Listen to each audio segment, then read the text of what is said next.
Astagfirullahaladzim. Bismillahirrahmanirrahim. Assalamualaikum warahmatullahi wabarakatuh. A'udzu billahi minasy syaithanir rajim. Bismillahirrahmanirrahim. Bismillah walhamdulillah wassalatu wassalamu ala rasulillah Sayyidina wa maulana Muhammad ibn Abdullah wa ala alihi wa ashabihi wa mawala. La hawla wa la quwwata illa billah. La hawla wa la quwwata illa billahil aliyyil azim. Faya ayyuhal hadirun wal mustami'un wal muhtaramun rahimakumullah, wal hadirat wal mustami'at wal muhtaramat rahimakumullah. Yang sama-sama kita hormati Ketua Masjid As-Siba dan Sekretaris Masjid As-Siba dan najib-najib masjid yang dirahmati oleh Allah Subhanahu wa taala. Dan yang ulun hormati seluruh jamaah Masjid As-Siba. InsyaAllah mudah-mudahan merupakan calon-calon penghuni surganya Allah. Amin. Dalam kesempatan ini ulun akan membicarakan tentang atau membahas masalah dosa hati. Nah, dari dosa hati ini penting untuk kita ketahui. Suatu amal itu kalau kita laksanakan tapi ada di situ penyakit hati atau dosa hati tadi, maka gugur amal tersebut. Nah, apa dosa hati ini? Riya, ujub, takabur, hasad, ghibah, marah, pamer. Nah, itu semuanya dosa hati. Nah, tapi yang sering sekali terjadi, nah, dosa hati ini itu yaitu riya lah. Nah, ini penting untuk kita bahas untuk pembahasan kali ini. Nah, ketika melakukan suatu ibadah, misalnya sedekah. Nah, sedekah itu bagus. Sedekah ini bagus, apalagi sedekah subuh. Nah, tetapi ketika sedekah ini ditunggangi dengan yang namanya dosa hati tadi atau riya tadi, minta lihat, pamer, nah, ini gugur pahala sedekah tadi, hilang kebaikan fadilah-fadilah sedekah tadi. Kalau tujuannya bersedekah untuk riya, supaya dikenal orang pemberian. Nah, terus lagi ketika melaksanakan suatu ibadah, sholat misalnya. Nah, bagaimana supaya seseorang ini terhindar dari yang namanya riya ini? Caranya dengan menyamakan ketika sholat sendirian, ketika sholat dilihat orang banyak, nah ini sama, tidak ada perubahan. Misalnya ketika pian sholat sunat di rumah itu dengan sholat sunat di masjid, samakan ayatnya.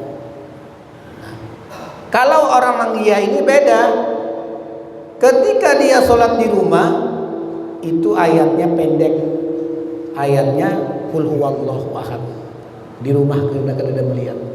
Nah, ketika orang banyak, ayatnya ar-Rahman.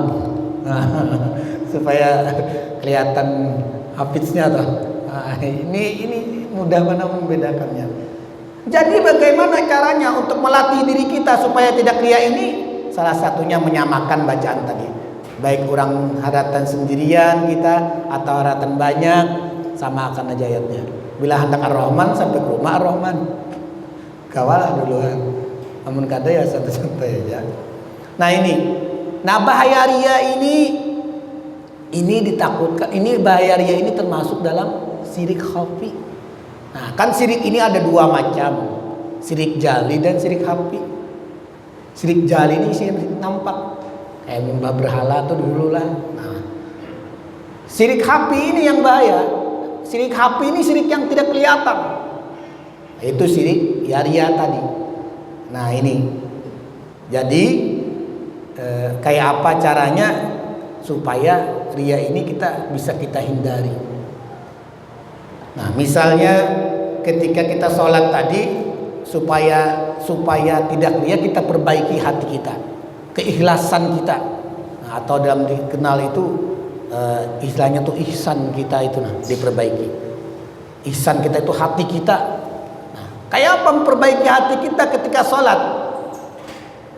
Anta'budallah ka'annaka tara fa illam takun tara. Nah itu, jadi yang perlu diperbaiki itunya. Nah jadi kayak apa caranya? Nah ketika kita sholat, ketika kita melaksanakan suatu ibadah, nah itu ya tadi, anta'budallah ka'annaka tara fa illam takun tara fa innahu yaraka. Nah ketika kita ibadah atau sholat atau apapun, nah kita seolah-olah melihat Allah, seolah-olah. Nah makanya di situ dijelaskan seolah-olah, ka'annaka tara.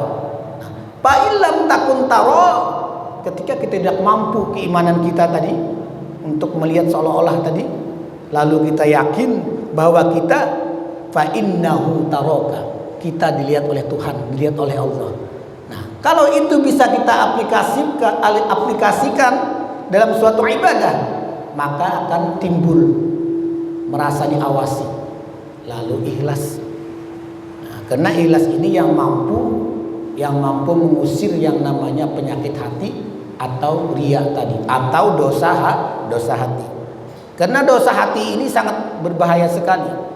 Suatu amal itu gugur kebaikannya, gugur pahalanya, karena ada dosa hati tadi, karena riya tadi. Makanya ini tidak main-main lah kalau masalah riya tadi. Nah menurut Imam Hasan Al-Basri, beliau itu mendefinisikan riya ini. Riya itu kata beliau, ketika seseorang melaksanakan sesuatu ibadah itu bukan karena Allah. Nah itu riya. Misalnya mudahlah tadi ya, misalnya sembahyang duha di masjid, sembahyang sunat rawatib duha. Nah tapi tujuannya bukan karena Allah, tapi kada nyaman non kawan, melihat dihiga berdiri kayak juga. Misalnya pulang sedekah. Nah, sedekah ini ketika contohnya ini yang menurut Imam Hasan Al-Basri tadi, tujuannya bukan karena Allah, ketika lalu celengan membuati juga. Nah tapi membuati ini bukan karena Allah, kada nyaman lo nang dihiga membuati, paksa membuati juga. Nah ini gugur juga pahalanya gugur. Tapi pulang terbaik jopang pada kada membuati sama sekali lah, latihannya atau pulang. Nah cuma kita mudah-mudahan kawa bersedekahnya iya, ikhlasnya iya, amin. Sama-sama kita lah memperbaiki ibadah. Nah mungkin itu saja dulu kultum singkat dari ulun.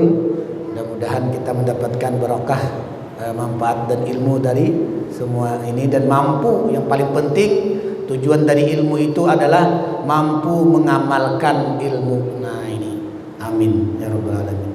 Wabillahi taufiq wal hidayah. Assalamualaikum warahmatullahi wabarakatuh.